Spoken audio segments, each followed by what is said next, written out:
ಧಾರವಾಡ ನಗರದ doctor DG Shetty educational ಸೊಸೈಟಿಯ ಪದವಿ ಪೂರ್ವ ಕಾಲೇಜುಗಳು ಹಾಗೂ Karnataka institute of cooperative society Atal Bihari Vajpayee ಅವರ ವಸತಿ ಶಾಲೆ ಹಾಗೂ ವಿಜ್ಞಾನ ಕಾಲೇಜಿನ ಸಂಯುಕ್ತಾಶ್ರಯದಲ್ಲಿ 80ನೇ ಸ್ವಾತಂತ್ರ್ಯ ದಿನಾಚರಣೆಯನ್ನು ಅತ್ಯಂತ ಸಂಭ್ರಮದಿಂದ ಆಚರಿಸಲಾಯಿತು.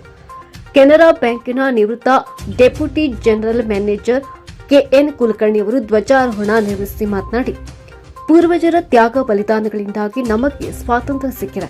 ವಿದ್ಯಾರ್ಥಿಗಳು ತಂದೆ ತಾಯಿ ಹಾಗೂ ಶಿಕ್ಷಣ ನೀಡಿದ ಗುರುಗಳಿಗೆ ವಿಧೇಯರಾಗಿರುವುದೇ ನಿಜವಾದ ಸ್ವಾತಂತ್ರ್ಯವನ್ನು ಅನುಭವಿಸುವುದು ಎಂದು ಹೇಳಿದರು.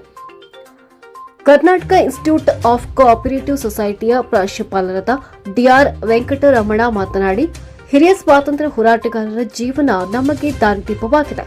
ವಿದ್ಯಾರ್ಥಿಗಳು ಅಜ್ಞಾನ, ಬ್ರಹ್ಮಚರ್ಯ, ದ್ವೇಷ ಹಾಗೂ ಅಸೂಯೆಯಿಂದ ಮುಕ್ತಿ ಪಡೆಯುವುದೇ ನಿಜವಾದ ಸ್ವಾತಂತ್ರ್ಯ ಎಂದರು. ಅಟಲ್ ಬಿಹಾರಿ ವಾಜಪೇಯಿ ವಸತಿ ಶಾಲೆಯ ಪ್ರಭಾರಿ ಪ್ರಾಂಶುಪಾಲರಾದ ಅಜೀಂ ಪಾಷಾ ದಾವಲ್ ಸಾಬ್ನವರ್ ಮಾತನಾಡಿ, ವಿದ್ಯಾರ್ಥಿಗಳು ಉನ್ನತ ಹುದ್ದೆಗೇರಿ ದೇಶ ಸೇವೆ ಮಾಡಬೇಕೆಂದು ಕರೆ ನೀಡಿದರು.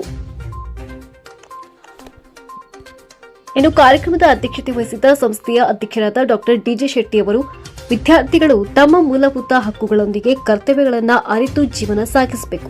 ಕಠಿಣ ಪರಿಶ್ರಮ ಹಾಗೂ ಜ್ಞಾನಾರ್ಜನೆಯೊಂದಿಗೆ ನಿಮ್ಮ ಗುರಿಯನ್ನ ತಲುಪಿ ಎಂದು ಶುಭ ಹಾರೈಸಿದರು. ಈ ಕಾರ್ಯಕ್ರಮದಲ್ಲಿ ಪ್ರೊಫೆಸರ್ ಗಂಗೋವಾ ಎಲಿಗಾರ್ ನಿರೂಪಿಸಿದರು ಹಾಗೂ ಪ್ರೊಫೆಸರ್ ಶ್ರೀನಿವಾಸ್ ಗುಡಿ ವಂದಿಸಿದರು. ಸಂಸ್ಥೆಯ ಅಧ್ಯಾಪಕರು, ಅಧ್ಯಾಪಕೇತರ ಸಿಬ್ಬಂದಿ ಹಾಗೂ ವಿದ್ಯಾರ್ಥಿಗಳು ಉಪಸ್ಥಿತರಿದ್ದರು.